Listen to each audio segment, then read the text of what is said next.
अस्सलाम वालेकुम, मैं हूं डॉक्टर ताहिरा और प्रोग्राम है जान है तो जहां है। आजकल रमज़ान है और खूब सारा ज़ोर है खाने पीने पे। एंड अनफॉर्चुनेटली हमारे यहाँ जब खाने पीने की बात होती है तो हम सोचते ही शुरू ही मिठाई से करते हैं। चाहे कोई भी मौका हो, खुशी या गमी का, मीठे के बगैर तो हमारा दिन पूरा ही नहीं होता। मीठा खाना बुरी बात नहीं है, लेकिन मीठे को कंट्रोल्ड अंदाज में खाना बहुत ज़रूरी है। जहाँ हम मीठा बहुत खाते हैं वहीं हम कार्ब्स या मतलब जितना भी चिकना, चीनी, चावल, हर चीज़ जो रोटी से रिलेटेड होती है, हम समझते हैं जितनी ज़्यादा रोटी चावल शायद हम खाएंगे उतने ही ज़्यादा सेहतमंद होंगे। एज अ रिज़ल्ट होता है मोटापा, अनकंट्रोल्ड डायबिटीज़ या शुगर और उससे रिलेटेड बेशुमार कॉम्प्लिकेशंस। हम उन कॉम्प्लिकेशंस की जो संजीदगी है उधर तक पहुंच ही नहीं पाते। हम ये देख ही नहीं पाते कि वो किस कदर हमें हार्म कर सकती हैं। इसीलिए आज हमने अपने स्टूडियोज़ में दावत दी है डॉक्टर उमर वहाब को, जो डायबिटोलॉजिस्ट हैं और जो ओबेसिटी स्पेशलिस्ट भी हैं। तो वेलकम डॉक्टर साहब, thank you very much for coming to our show. जैसे कि आपको पता ही है रमज़ान है और हमारे यहाँ तो डायबिटीज़ इतनी प्रेवलेंट है और इतनी मिस हैंडल्ड है। ज़्यादातर लोगों को तो पता ही नहीं है कि उन्हें डायबिटीज़ है, और अगर है भी तो कंट्रोल करना वो बिल्कुल ज़रूरी नहीं समझते। तो इसके ऊपर आप प्लीज़ बताइए। थैंक यू सो मच, आपने आज मुझको इनवाइट किया। डायबिटीज़ इटसेल्फ जो है ये पाकिस्तान में जब से हम पाकिस्तान आए हमने जो है ये पेशेंट्स को देखना शुरू किया। हमें इस चीज़ का जो है ये एक्सेप्टेंस आई कि यहाँ पर उसको उस अंदाज में ट्रीट ही नहीं किया जाता। दे don't have any sort of awareness, education नहीं है। और डायबिटीज़ इट्स लाइक जो है जैसे हमारे जनरल प्रैक्टिशनर्स जो हैं इसको जैसे आम बीमारियों के तौर पर लेते हैं, but it's not like that. ठीक है, डायबिटीज़ इट्स अ फुल जो है ये एक ऐसी बीमारी है जो आपके फ्रॉम हेड टू टो जो है वो आपको अफेक्ट करती है। But we have to find out कि हमें पहले है क्या, एंड देन उसके बारे में awareness and education, that is the most important thing. हमने आकर अपने अवाम में ये इस चीज़ की आगाही को जो है ये फैलाया कि डायबिटीज़ के बाद को बताया जाए कितने किस्म की होती है। तो मेरे ऑडियंस के लिए भी ये मैं आप लोग को जो है ये बताते चलूँ कि डायबिटीज़ जो है 3 बेसिक किस्म से उसकी। ठीक है। टाइप 1 है, टाइप 2 है और जेस्टेशनल डायबिटीज़ है। ठीक। कुछ और एग्जाम भी हैं जो पाकिस्तान में ज़्यादा ये प्रैक्टिस नहीं की जाती बिकॉज उसकी जो है वो इन्वेस्टिगेशन यहाँ पर नहीं हो पाती अनफॉर्चुनेटली। मगर ये टाइप 1 क्या होती है उसके बारे में आपको मैं बता दूं कि टाइप 1 एक ऐसी डायबिटीज़ है जिसमें इंसुलिन या लबलबा बनाने वाली जो मशीन है वो नहीं बना पाती बिल्कुल फ्रॉम डे 1।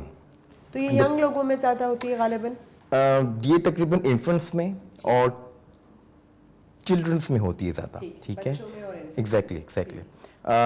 और इसमें स्टार्ट ही से आपको इंसुलिन के ऊपर आना पड़ता है। तो only treatment available is insulin. Type 2 वो डायबिटीज़ है जिसमें इंसुलिन जो है वो इतनी नहीं बनती जितनी आपकी बॉडी की रिक्वायरमेंट है। सो दैट मीन्स कि आपको 2 या 3 चीज़ें जो है वो ज़िंदगी में लानी पड़ती हैं, that is exercise, diet control. ठीक है, और अनफॉर्चुनेटली पाकिस्तान उन जो है ममालिक में शामिल है जिसमें टाइप 2 जो है वो तकरीबन 18 से 20 साल में अब स्टार्ट हो चुकी हुई है। बिल्कुल, हमारी डाइटरी हैबिट्स और हमारी लाइफस्टाइल ही ऐसा है, ना हम एक्सरसाइज की तरफ जाते हैं ना डाइट कंट्रोल। एग्जैक्टली। और सेकंडली हमारी फैमिली हिस्ट्री बहुत स्ट्रॉन्ग है और जो वो जीन्स इतने स्ट्रॉन्ग होते हैं कि जो हमारे एल्डर्स में तकरीबन 40 प्लस चीज़ आया करती थी वो अब तकरीबन 18 प्लस आना शुरू हो चुकी है, which is so alarming. Pakistan की जो प्रेवलेंस है उसके बारे में आपको मैं थोड़ा सा बता दूं कि जब 5 से 6 साल पहले जब हम पाकिस्तान आए थे तो Pakistan was not in top 10 countries in the world. But unfortunately, last 2 years back, Pakistan was among top 10 country in the world. But now, last year, जो IDF की जो है वो डिटेल्स आई उसके मुताबिक Pakistan is now in top 4th country in the world, which is so alarming. और अगर यही सूरत हाल आगे वो चलती रही, Pakistan will be among top third country in the world. और ये 4th भी इसलिए है और आधे से ज़्यादा लोग तो इसमें स्क्रीन्ड ही नहीं है, उनको तो ये पता ही नहीं होगा कि हमें डायबिटीज़ है। और ये तो मैंने बहुत ज़्यादा यहाँ पे ट्रेंड देखा है कि आप जितना ज़्यादा उनको कहते हैं कि भाई अपनी रेगुलर स्क्रीनिंग में आप ये टेस्ट कराएं, देखें आपको डायबिटीज़ है कि नहीं, तो वो कतराते हैं, वो कहते हैं नहीं डायबिटीज़ निकल आई तो हमें दवा लेनी पड़ेगी, हम क्या करेंगे। और बिल्कुल रियलाइज़ नहीं करते कि अभी दवा नहीं लेंगे तो कॉम्प्लिकेशंस इस कदर बढ़ जाएंगी कि आपकी वो आइज़ और हार्ट और किडनीज़ और हर चीज़ को को इफेक्ट कर सकती हैं। तो आप जेस्टेशनल डायबिटीज़ की बात कर रहे थे जो प्रेगनेंसी में होती है, उसके बारे में प्लीज़ थोड़ा बताइए। जेस्टेशनल डायबिटीज़ जो है वो बेसिकली जब किसी की फैमिली हिस्ट्री बहुत स्ट्रॉन्ग होती है या उनका मोटापा होता है, ओबेसिटी होती है, उसमें ये चांसेस हैं उनके काफ़ी इंक्रीज हो जाते हैं। और जेस्टेशनल डायबिटीज़ हमल के दौरान होती है और उसमें आपको या तो ओरल टैबलेट्स पे डालना पड़ता है और ओरल में भी बहुत लिमिटेड ऑप्शंस हैं आपके पास, एंड देन फिर इंसुलिन की ऑप्शन होती है। इस दौरान अगर आप इसको लाइटली लेंगे तो शायद आपको फील कुछ नहीं हो रहा होगा, मगर बच्चे की ज़िंदगी के लिए बहुत ज़्यादा जो है वो नुकसानात हो सकते हैं। बच्चे के ज़ाया होने के चांसेस और जो है माँ के ज़ाया होने के चांसेस भी बहुत ज़्यादा हैं इसमें। अच्छा, इसमें डाइट का और लाइफस्टाइल मॉडिफिकेशन का क्या रोल है? देखिए, जब भी जो है वो ट्रीटमेंट प्लान की जाती है, पाकिस्तान में वो ट्रीटमेंट प्लान जो पहले की जाती थी वो यही था कि आप पेशेंट विजिट करता था और उसको जो है मेडिकेशन पे डाल देते थे या इंसुलिन पे डाल देते थे, but this is not the right treatment plan. The best treatment is कि you have to change the life style of the patient, ठीक है, and for that reason patient के ऊपर आपको टाइम स्पेंड करना पड़ता है। पेशेंट को ये रियलाइज जो है वो करवाना पड़ेगा आपको कि ये एक चीज़ है, इसको मैनेज आपने ही करना है। हम तो आपके लिए अगर वहाँ बैठे हुए हैं तो we will just spend almost half an hour with you for almost year, ठीक है, और बाकी ज़िंदगी आपने इसको मेंटेन करना है। और आप इसको मेंटेन करके चलेंगे तो आपकी ज़िंदगी में जो कॉम्प्लिकेशंस हैं जो होंगी, डेवलप होती हैं with the latest stages of life, वो काफ़ी जो है वो डिले होती जाएंगी और उसमें फिर आपकी जो एवरीडे लाइफ है वो अफेक्ट नहीं होती है, ठीक है। लाइफस्टाइल आपको सबसे पहले जो है वो चेंज करनी है। डाइटरी कंट्रोल उसमें सबसे इंपॉर्टेंट है और फिर एक्सरसाइज है। डाइटरी हैबिट्स में आप हर हेल्दी चीज़ खाएं, जितने भी आपकी कार्ब्स हैं उससे बचें, ठीक है, जितनी और आपकी जो बॉडी की रिक्वायरमेंट होती है वो एवरीडे में, वो उसमें जो है ये फैट्स, उसमें प्रोटीन्स, उसमें जो है ये मिनरल्स एंड द विटामिन्स, ठीक है, इन चीज़ों की ज़िंदगी में एवरीडे लाइफ में आपके होने चाहिए। और एक स्पेसिफिक ये प्लान जो है वो तरतीब किया जाता है अकॉर्डिंग टू द BMI। जो BMI है इसका मतलब है कि आपके मोटापे का क्या रेशो चल रहा है। एंड सेकेंड थिंग जो है वो एक्सरसाइज है। एक्सरसाइज कम से कम एटलीस्ट आधा घंटा आपको ज़िंदगी में निकालना पड़ेगा अपने लिए, और वो एवरीडे एटलीस्ट तकरीबन 150 मिनट बनते हैं ये एक हफ्ते में, विच जो कि गाइडलाइंस कहती हैं कि आपको एक जो है एक कदम तेज चल के वॉक करनी पड़ेगी, बिल्कुल, which is so important for you. बिल्कुल। जहाँ BMI की बात हो रही है, बॉडी मास इंडेक्स इसे कहते हैं, अक्सर आपने सुना होगा। आप अपना वेट लेते हैं इन kgs और उसे डिवाइड करते हैं अपनी हाइट इनटू स्क्वायर से, और फिर देखते हैं कि आपका BMI किस रेंज में फॉल करता है। बिलो 18 हो तो आप अंडर वेट होते हैं, 18 टू अराउंड 25 हो तो ठीक होते हैं, और 25 से अबव हो तो वो ओबीस में आ जाते हैं। जहाँ हम डायबिटीज़ की बात कर रहे हैं, सर ने हमें बहुत सारी इन डिटेल बताया कि किस 3 किस्म की डायबिटीज़ है, और इसके कंट्रोल के लिए बजाय इसके कि सीधी तरीके से आप कहेंगे भाई फ़ौरन मैं सिर्फ मेडिकेशन पे चली जाऊँ, स्पेशली जब हम जेस्टेशनल डायबिटीज़ की बात करें या किसी और की भी, तो बहुत ज़रूरी है कि हम प्रॉपर डाइट चार्ट फॉलो करें, न्यूट्रिशनिस्ट से गाइडलाइन ले, उस डाइट चार्ट में बैलेंस डाइट हो, उसमें प्रोटीन्स और फैट और मिनरल्स और वाइटामिन्स का सही पोर्शन कंट्रोल भी हो, एक प्रॉपर प्लेट बनी भी हो, जो आपको पता हो कि इस टाइम पे मैंने ये इतना खाना है, इतना नहीं खाना। और एक्सरसाइज को भी, और स्पेशली कार्डियो या ब्रिस्क वॉक या सारा कुछ को अपनी लाइफस्टाइल का हिस्सा बनाएं, स्मोकिंग वगैरह को छोड़ दें, ये बहुत ज़रूरी है। जहाँ पे आप बात कर रहे थे टाइप 1 डायबिटीज़ की, आपने कहा कि उनको लिए इंसुलिन लेना ज़रूरी है। जो टाइप 2 है वो हाइपोग्लाइसेमिक ड्रग्स लेते हैं या जो शुगर को लोअर कर लेते हैं वो लेते हैं। इसमें थोड़ा सा जो इंसुलिन की यूजेज होती है उसमें लोग बड़े कंफ्यूज्ड होते हैं, उनको नहीं पता होता कौन सी इंसुलिन कैसी है, किस तरह से लेनी है, और टाइमिंग्स का भी ख्याल नहीं रखते, स्पेशली रमज़ान में भी नहीं रखते। इसी बात को कंटिन्यू करेंगे, पर उससे पहले लेंगे एक छोटा सा break.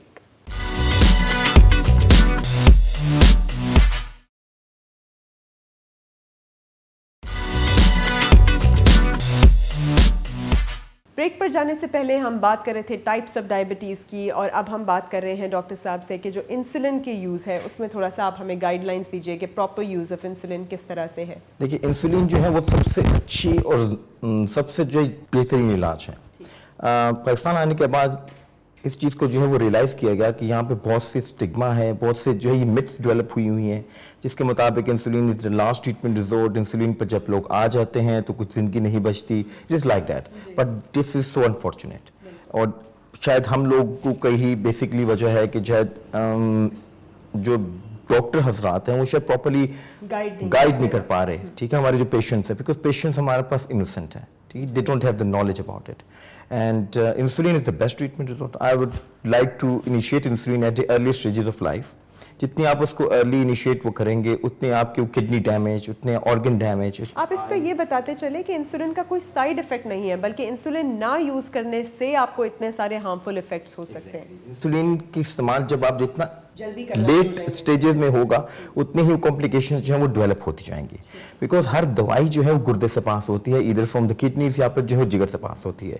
Insulin don't have to do anything, ठीक है, इसका कोई बेसिक, जैसे आपने जो है ये कहा कि साइड इफेक्ट्स नहीं है इसके। The only side effect it has कि थोड़ा सा आपका जो है ये वेट गेन करती है, मगर you have to walk every day. इस चीज़ को फिर निगेट किया जा सकता है, आप उसमें एक्सरसाइज करें, वॉक करें, ताकि आपकी हैबिट्स जो हैं वो डेवलप होती जाएं। एक और चीज़ मैं ये बताना चाहूँगा कि इंसुलिन जो यहाँ इस्तेमाल होती है, जो हमारे पाकिस्तानी पेशेंट्स में दी जाती है, वो एक ही बहुत ज़्यादा जो है वो कॉमन है, which I don't want to name it. Pakistan में अब बहुत अच्छी इंसुलिन्स मौजूद हैं, अब जो है वो डेवलप हो चुकी हुई हैं, और हमारी ये कोशिश ये है कि इंडिविजुअलाइज ट्रीटमेंट प्लान किया जाए। हर पेशेंट की मुख्तलिफ जो है वो रिक्वायरमेंट होती है। स्पेशली पाकिस्तानियों का जो खाने का अंदाज है वो जो है वो 3 टाइम है, ठीक है, मॉर्निंग, आफ्टरनून और इवनिंग। सम टाइम जो है हमारे जो है ये पंजाब के लोग जो हैं वो तो माशाल्लाह बहुत खाते हैं, जिसकी वजह से उनकी जो खाने के बाद की जो डायबिटीज़ होती है काफ़ी इंक्रीज कर जाती है। फॉर दैट रीजंस बहुत अच्छी ऑप्शन है इंसुलिन की। तो ये short acting insulin, long acting insulin होती है, तो कौन सी बेटर होती है? देखिए ये डिपेंड करती है पर पेशेंट जो है वो डिपेंडेंट है। पेशेंट को इनिशिएट किया जाती है उनके मुताबिक देखकर कि उनकी कौन से लेवल्स के ऊपर कहाँ पर इंक्रीज हो रहा है। अच्छा, इसी पे आप थोड़ा सा अगर नॉर्मल जो लेवल्स हैं ऑफ शुगर लेवल्स, उसके ऊपर थोड़ा सा बता दें। बहुत लोगों को यूनिट्स का भी बहुत फ़र्क होता है, कहीं पे 200 होती है, कहीं पे 100 और कहीं पे 7-6 यूनिट्स में, तो इसमें थोड़ा सा अगर आप क्लैरिफाई कर दें। 2 जो है इंटरनेशनल जो है यूनिट्स हैं जो कि इंडिया में एक्सेप्टेबल है। One is the milligram, another is the millimoles. कुछ ऐसे इंस्ट्रूमेंट्स आपके पास होते हैं जिसमें जो है मिलीग्राम्स में आ रही होती हैं, कुछ में जो है आपके पास जो है मिलीमोल्स में आ रही होती है। सो जो नॉर्मल वैल्यूज हैं वो फास्टिंग में इट शुड बी ऑलमोस्ट आपकी 110 से कम होनी चाहिए, ठीक है, एंड डायबिटिक पेशेंट्स में it can exceed but not more than 120 से कम होनी चाहिए, ठीक है। और जो खाने के बाद की है, that is after 2 hours of meal, वो तकरीबन 180 से लेस होनी चाहिए, और जो डायबिटिक नहीं है उनकी तकरीबन 145 से कम होनी चाहिए। So these are the values. और जो HbA1c होता है वो कितना होना चाहिए? HbA1c डायबिटिक अगर किसी को हो जाता है तो दैट मीन्स के above 6.5 millimole, 6.5 percentage, okay. And जो एक टर्म इंटरनेशनली बहुत ज़्यादा जो इस्तेमाल की जाती है, जो पाकिस्तानियों में बहुत है, दैट इज प्री डायबिटीज़। कौन सी डायबिटीज़? डायबिटीज़ होने से पहले काम वाला, दैट इज अच्छा, बॉर्डर लाइन डायबिटिक जो होता है, या वो, या उससे पहले प्री डायबिटिक कंडीशन जो है, जो प्री डायबिटीज़ है, दैट इज HbA1c 5.8 लेस होनी चाहिए।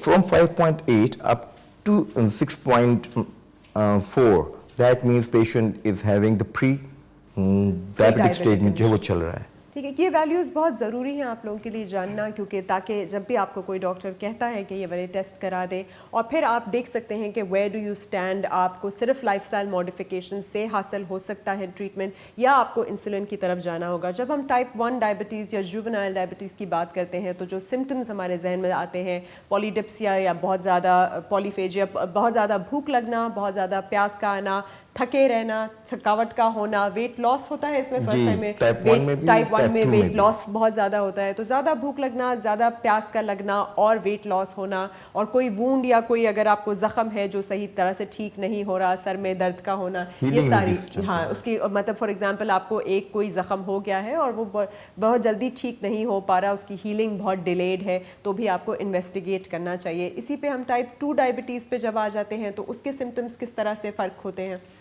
उसके भी तकरीबन ये जैसे आपने कहा कि इसी किस्म के सिम्टम्स जो है वो डेवलप हो रहे होते हैं, मगर हर पेशेंट में शायद ऐसा नहीं हो पाता। It's a silent problem. Some patients में जो है आपकी उनका वज़न का कम होना, उनको जो है बार बार जो है ये पेशाब का आना, उनको भूख का लगना, ठीक है, और खारिश होना भी होता है इसमें? खारिश किसी हद तक होता है इसमें, आंखों में धुंधलापन का आना, धुंधलापन, सर में दर्द, पाँव का जलना, ये बहुत कॉमन है ये पाकिस्तानी पेशेंट्स में। हमारे यहाँ तो गैंग्रीन बहुत ज़्यादा हो जाती है, पैर की केयर नहीं होती। डायबिटिक फुट का तो बिल्कुल कॉन्सेप्ट है ही नहीं कि भाई आपके जो नर्व्स हैं वो डैमेज हो सकते हैं। कॉम्प्लिकेशंस पर हम अभी आते हैं, लेकिन इस पर मैं थोड़ा सा बोलना चाहूँगी और आपसे पूछना चाहूँगी कि बहुत सारे पेशेंट्स हमारे यहाँ एम्पुटेशन तक पहुँच जाते हैं, बल्कि बाकी दुनिया में तो इस चीज़ का तसव्वुर ही नहीं है कि किसी पेशेंट को पता हो कि उसे डायबिटीज़ है और वो एम्पुटेशन तक पहुँच जाए। तो ये जो डायबिटिक फुट की केयर होती है उसमें आप क्या क्या कहेंगे? पाकिस्तान में unfortunately we don't have the basics also, podiatrist जो है वो अवेलेबल नहीं है, ठीक है। जब पोडियाट्रिस्ट नहीं होता तो आपके पास ऑप्शन होती है सर्जन्स की जी। सर्जन्स के पास जब आप जाएंगे then they will do the surgery, ठीक है। नहीं तो ये तो बहुत जरूरी है। This is very unfortunate. हमारे पास जो है इस फील्ड को जो है वो डेवलप करने की जरूरत है, and in my centre we have that. Podiatrist है? Yes, अच्छा, पोडियाट्रिस्ट क्या होता है? थोड़ा सा डॉक्टर साहब से पूछेंगे कि एक फुट डॉक्टर जो होता है, जो बाकायदा आपके जो देखता है उसको, और क्या क्या वो गाइडलाइंस देता है कि आपका जूता कैसा होना चाहिए, क्योंकि इन लोगों को फीलिंग आना बंद हो जाती है, सेंसेशन की ख़त्म हो जाती है। लिहाजा जब सेंसेशन ही ख़त्म हो जाती है, क्योंकि नर्व्स इफेक्ट होती हैं डायबिटीज़ से, तो उनको पता नहीं चलता कि हमें किस एक्सटेंट तक चोट लगी है और चोट कितनी ख़राब हो रही है, क्योंकि पेन नहीं हो रहा होता। फिर उसके बाद इनकी इसमें जो आपका ब्लड वेसल्स हैं वो भी साथ साथ उतने ही इफेक्ट हो रहे होते हैं, तो सही तरह से ऑक्सीजन और नशोनुमा नहीं जाती, तो वो मजीद जो है ना वो ख़राब होने लगती है जगह, और वो इन्फेक्ट भी होने लगती है, और होते होते इस कदर इन्फेक्ट हो जाती है कि उसके अंदर पस भर जाती है और गैंग्रीन हो जाता है। तो ये फुट डॉक्टर कॉन्स्टेंटली आपका मुआयना करता है, देखता है, अगर वूंड हो गई है तो उसे साफ करता है, खास तौर के जूते आपको देते होंगे, स्पेशल जूते, और फिर आपको कॉन्स्टेंटली मेरा ख्याल है वो देखना पड़ता है। आफ्टर तकरीबन एक या 2 महीने के बाद ही हैज टू विजिट। तो देखिए ये कितना ज़रूरी है, इसलिए आप लोगों में से किसी को भी अगर डायबिटीज़ है या आपके बड़े बूढ़ों को डायबिटीज़ है, तो आपने मेक श्योर करना है कि आप उनके पैरों को सही तरह से चेक करें, क्योंकि उनको तो ये फीलिंग नहीं आ रही होगी, पर आप तो देख कर बता सकते हैं कि कहीं उनको ज़ख्म है, और अगर ज़ख्म है तो उससे सही वक्त पे ठीक कर लिया जाए। तो इसमें कोई हाइजीन का भी ताल्लुक होता है कि नहीं होता? डेफिनेटली हाइजीन का बहुत सा इसमें जो है वो, स्पेशली आपके जो हाथों में और जो पाँव के जो अंदर के हिस्से होते हैं, इसमें इन्फेक्शन के चांसेस जो है वो काफ़ी इंक्रीज कर जाते हैं। सो इसको प्रॉपर्ली एवरी नाइट जो है आप उसको ज़रूर देखें, ठीक है, क्योंकि जैसे आपने कहा बिल्कुल क्योंकि डैम्पनेस से, मॉइस्चर से जो है बहुत ज़्यादा फंगल इन्फेक्शंस आपको हो सकते हैं। आपको पता ही है जहाँ पे भी मॉइस्चर ज़्यादा होता है या नमी होती है और साथ गर्मी होती है तो किस तरह सेम लग जाती है, उसी तरह हमारे जिस्म में भी यही मैकेनिज्म है। और थोड़ा सा ये भी अगर मैं आपको सिंप्लीफाई इसलिए कर रही हूँ क्योंकि हमें सुनने वाले सारे डॉक्टर्स वगैरह नहीं है, बहुत दूर दराज इलाकों में भी सुना जा रहा है। तो आप इसी तरह सोच लें कि कोई भी मीठी चीज़ अगर बाहर पड़ी हुई है तो वो कितना ज़्यादा कीड़े मकोड़ों को और कितना ज़्यादा अट्रैक्ट करती है, कितनी जल्दी ख़राब हो जाती है। प्लस उस मीठी चीज़ को आप किसी गर्म और गीली जगह पे रख लें तो उसे मज़ीद भी जो है वो कैच कर लेती है सेम, और वो जल्दी ख़राब हो जाती है। उसी तरह आपका जिस्म भी उसी का हिस्सा है। तो जब हम कॉम्प्लिकेशंस की बात करते हैं, और बहुत सारे लोगों को बिल्कुल पता नहीं होता कि डायबिटीज़ का आँखों पर भी असर हो रहा है, दिल पे भी है, गुर्दों पर भी है, और बाकी हमने नर्व्स और ब्लड वेसल्स की तो बात की है। तो आँखों पर इसका क्या असर होता है? आँखों पर इसका ये है कि आपको सबसे पहले जो है धुंधलापन नजर आना शुरू हो जाता है, और इसमें फिर आंखों के पीछे जो है वो फंडस आई एग्जामिनेशन जो है जी, वो देखनी पड़ती है, जिसमें जो है बाज़ औक़ात जो है कुछ नर्व जो है वो ब्लीड कर जाती हैं।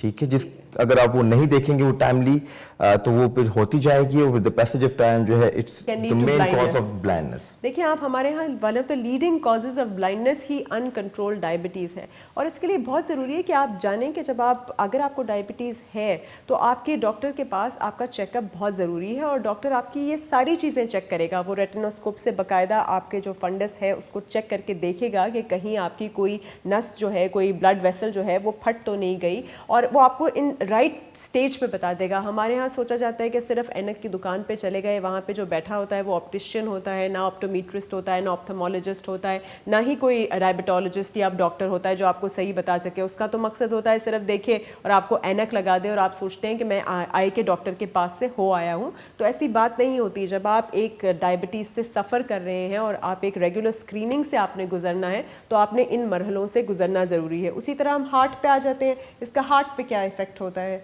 हार्ट में भी ये जितनी भी because it is interconnected with the kidneys as well, क्योंकि जो किडनीज पर सबसे जो है वो कॉमनेस्ट इफेक्ट होता है। जब आपके जो किडनीज डाउन होते हैं तो वो आपके हार्ट के प्रेशर को भी जो है बिल्कुल इफेक्ट कर लेते हैं, डाउन करते जाते हैं विद दैट।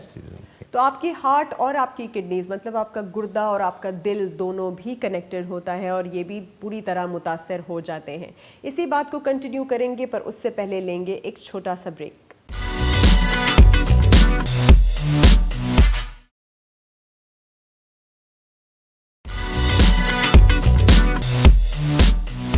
ब्रेक पर जाने से पहले हम बात कर रहे थे डायबिटीज़ की कॉम्प्लिकेशंस की, जहां हमने बात की किस तरह से वो नर्व डैमेज भी करता है और ब्लड वेसल डैमेज भी करता है और किस कदर हमारे हार्ट को मतलब हमारे दिल को और हमारे गुर्दों को, हमारी आँखों को डैमेज कर पाता है। उसी के साथ साथ अब हम एक और बहुत बड़ा मसला है जो हमारे यहाँ, वो है ओबेसिटी का या मोटापे का, जिसका कोई भी कंट्रोल हमारे यहाँ नहीं है। और हम रियलाइज़ नहीं करते कि मोटापे की वजह से ना सिर्फ ये कि आपको ब्लड प्रेशर का मसला होगा, हाइपरटेंशन होगा, डायबिटीज़ होगा, बल्कि ओवरऑल आपकी लाइफ पे कितना असर पड़ता है। जोड़ों का दर्द हो सकता है, आप एक्टिव फील नहीं करते, आप बहुत सारे और मसाइल होते हैं। तो यहाँ पे ओबेसिटी क्लिनिक्स का भी इतना खास रिवाज नहीं है हमारी लाइफस्टाइल में, तो वैसे ही कुछ ऐसा नहीं है जो फेवर कर सके। तो इसके ऊपर आप क्या बताएंगे? आपने जैसे बताया कि ये तकरीबन आपके हर ईच एंड एवरी ऑर्गन के ऊपर जो है वो जाके असर करता है। इट्स लाइक मेटाबॉलिक सिंड्रोम कहते हैं इसको, ठीक है, which effect each and every organ. हमारे यहाँ पर जो है मोटापे की कोई अहमियत नहीं दी जाती है, ठीक है। जब चीज़ें हो जाती हैं तो उसके ऊपर मोटापे की कोई स्पेशल जो है वो क्लिनिक्स नहीं है। लोगों को अवेयरनेस नहीं है कि क्या चीज़ खाने के लिए है, क्या चीज़ छोड़ देने के लिए है, ठीक है। हमारे यहाँ पे हर कॉर्नर पे जो है वो स्वीट्स की दुकान है, चाहे कोई अच्छी खबर हो, गमी की खबर हो, हर जगह पर आपको ये चीज़ें मिल रही होती हैं। स्ट्रॉन्ग फैमिली हिस्ट्री है, ठीक है, उसको भी हम नज़रअंदाज जो है वो कर देते हैं। डायबिटीज़ क्योंकि साइलेंट प्रॉब्लम है, अफेक्ट नहीं कर रहा होता, इनिशियली आपको महसूस नहीं हो रहा होता, तो हम ईटिंग हैबिट्स के ऊपर कोई ध्यान नहीं देते। कोई जो है ये वॉक वगैरह का जो है कॉन्सेप्ट हमारे पाकिस्तान में डेवलप नहीं है। इस्लामाबाद एक अलग किस्म की है, वहाँ पर कम से कम फिर भी हम निकल जाते हैं, मगर पंजाब या कोई और ऐसे एरियाज अगर आप लें, वहाँ पर जो है ये वॉक कॉन्सेप्ट नहीं है। सबसे पहले हमारी आवाम को ये चाहिए कि कम से कम खाने पीने में हेल्दी ईटिंग शुरू करें। उनकी ज़िंदगी की जो रिक्वायरमेंट है उसमें फलों का इस्तेमाल ज़्यादा करें, उसमें जो है प्रोटीन्स ले सकते हैं, उसमें जो है ये विटामिन्स ले सकते हैं, सब्जियां का इस्तेमाल करें और खाना इतना खाएं जितनी आपकी बॉडी की रिक्वायरमेंट है, ठीक है। खाने को अपने बस खाते मत जाएं, ठीक है। हमारे यहाँ बिल्कुल ये कंट्रोल नहीं होता। इसका सबसे बेहतर हमारे जो है वो इस्लाम का तरीका है, वो ये कि आप जो है मॉर्निंग में अर्ली मॉर्निंग उठें और आपके जो ब्रेकफास्ट है वो अच्छा हेल्दी होना चाहिए, और फिर आप दोपहर का खाना जो है वो थोड़ा स्किप करें या आप उसमें कुछ हल्का फुल्का ले लें। फिर रात का खाना आप इवनिंग में टाइम पर लें ताकि आपकी जो है वो नींद करने से एटलीस्ट 2 आवर्स आप कुछ ना खाएं।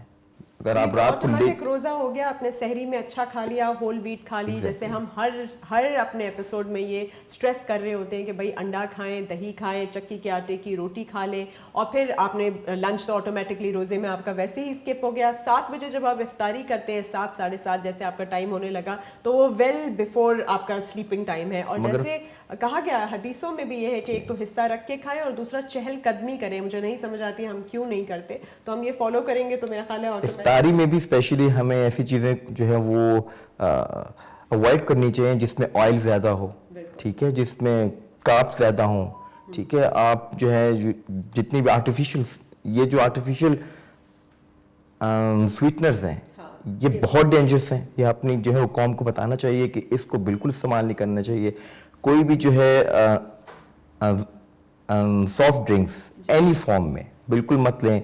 अंदाज़ा नहीं है कि जस्ट एक ग्लास में कितनी जो है वो टीस्पून होती हैं। बिल्कुल एग्जैक्टली, बल्कि वो जी, हमने क्या बहुत सारे एड्स भी देखे मैं बल्कि होंगे। आपसे कहूँगा, आप बताएं कि अपने अवाम को कि एक गिलास में कम से कम इतनी ज़्यादा ये टीस्पून होती हैं। ऑलमोस्ट 18 टीस्पून्स के exactly, बराबर जो है एक कोल्ड ड्रिंक के अंदर शुगर होती है, और जब आप ये लेते हैं तो आप सोचें आप किस कदर डैमेज कर रहे होते हैं अपनी बॉडी को। आप सिर्फ थोड़ी देर इमेजिन करें कि आप चीनी डालते जाएं किसी पानी में और उबालते जाएं, तो वो उसके अंदर घुलती चली जाती है और फिर वो शीरे की शक्ल हासिल कर लेती है। शीरा या चाशनी कितना थिक होता है, किस कदर जम जाता है, कहीं गिर जाए तब भी जम जाता है। तो वो हम अगर अपने अंदर लेना शुरू कर दें तो वो किस कदर हमारी सारी की सारी जितनी भी नसें हैं, ब्लड वेसल्स हैं, हमारी शरियानें, हमारी रगें, हमारी नसें, एक्चुअली सर हर चीज़ के अंदर वो जम जाती है और किस कदर डैमेज करने लगती है। ये चीज़ें हमें समझना बहुत ज़रूरी है। हम हर किस्त में ऑलमोस्ट ये स्ट्रेस करते हैं कि आप हेल्दी ईटिंग की तरफ आएँ, आप हेल्दी लाइफस्टाइल की तरफ आएँ। और जब हम हेल्दी ईटिंग की बात करें, जैसे डॉक्टर साहब कह रहे हैं कि आप इफ्तारी में फल फ्रूट ज़्यादा खाएँ और आप जो है बाकी चीज़ें खा सकते हैं जिसमें सब्जियाँ और ये चाट वगैरह खा सकते हैं। उस चाट के अंदर बजाय आप बूंदी डालने के आप चनों का इस्तेमाल कर लें, आप दही का इस्तेमाल कर लें। जहाँ कहीं भी आपको चीनी की बहुत ज़्यादा ज़रूरत आती है वहाँ थोड़ा बहुत शहद इस्तेमाल कर सकते हैं। लेकिन जितना ज़्यादा आप खालिस रहेंगे, नेचुरल रहेंगे, प्रोटीन्स की तरफ आएंगे, मतलब आपने खाना ही है तो आप चिकन खा लें, फ़िश खा लें, गोश्त खा लें, उसको भी बारबेक्यू और ग्रिल कर लें बजाय इसके कि तरियों वाले सालन बनाएं, तो आपकी ज़िंदगी बहुत आसान हो जाएगी। जब आप मेटाबॉलिक सिंड्रोम की बात कर रहे थे, आपने कहा इंसुलिन रेजिस्टेंस भी होती है, मोटापा, आपका जो सर्कमफ्रेंस है, बहुत ज़रूरी है कि आप देखें कि आपकी पेट की गोलाई जो है आप मेजर करके देखें कि वो कितनी ज़्यादा है। इसमें मैं आपको थोड़ा सा एक साथ बताती चलूँ कि बहुत सारे लोगों को जो है ना कालक होती है गर्दन के अराउंड या पिगमेंटेशन हो जाती है इन अपने फोल्ड्स में, जिसको वो मैल समझते हैं और रगड़ते रहते हैं या वाइटनिंग क्रीम्स लगाने की कोशिश करते हैं। ये इसका उससे कोई ताल्लुक नहीं होता। ये भी मेटाबॉलिक सिंड्रोम का एक नतीजा होता है कि क्योंकि आपका जो है ग्लूकोज कंट्रोल नहीं होता, आपकी इंसुलिन रेजिस्टेंस ठीक नहीं होती, तो आपके ऊपर जो है ना वो उस तरह से आपको लगता है कि कुछ स्किन पिगमेंटेशन है। तो अगर आप अच्छा दिखना भी चाहते हैं, ना सिर्फ ये कि दुबला पतले हों, बल्कि अच्छा फेयर और ग्लोइंग कम्प्लेक्शन हो, तब भी आपके लिए डायबिटीज़ कंट्रोल आपका बहुत ज़्यादा ज़रूरी है। बहुत बहुत शुक्रिया डॉक्टर साहब आपके आने का और देखने का, बहुत बहुत शुक्रिया। उम्मीद है आपको आज का एपिसोड पसंद आया होगा। कल फिर हाजिर होंगे एक नए टॉपिक के साथ। देखते रहिए। अल्लाह हाफिज़।